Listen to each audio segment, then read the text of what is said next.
தியேட்டர்ஸ்ல இப்போ ரன் ஆகிற கன்னட மூவி சூ ஃப்ரம் ஷோ படம் எப்படி இருக்குன்னு இப்போ பார்த்துடலாம். அசோகான்னு ஒரு கேரக்டர் இந்த படத்தில் வரும். அவர் ஏடாகுடமான ஒரு விஷயத்த பண்ணிடுவாரு.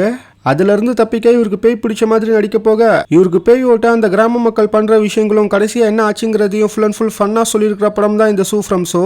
எனக்கு இந்த படம் ரொம்ப பிடிச்சது. ஆக்சுவலாக இந்த படம் லாஸ்ட் வீக்கே ரிலீஸ் பண்ணிட்டாங்க. இங்கே ரொம்ப லிமிடெட் ஷோஸ் தான்.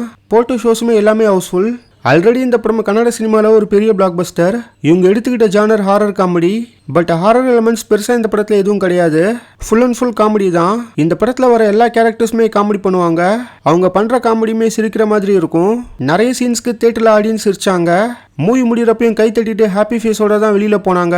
ஒரு சின்ன கிராமம், அங்கே நடக்கிற சின்ன சின்ன காமெடியான விஷயங்களை வச்சு ரொம்ப லோ பட்ஜெட்டில் இந்த படத்தை எடுத்திருக்காங்க. எந்த ஒரு அடல்ட் கண்டென்ட்டும் இந்த படத்தில் கிடையாது. உங்கள் கிட்ஸ் ஃபேமிலி ஃப்ரெண்ட்ஸோட போங்க, கண்டிப்பாக இந்த படத்தை நீங்கள் ஃபுல் அண்ட் ஃபுல் என்ஜாய் பண்ணலாம். இது ஒரு ஒர்த்தான மூவி. சப்டைட்டில்ஸோடு இப்போ ரன் ஆகுது. மிஸ் பண்ணாதீங்க.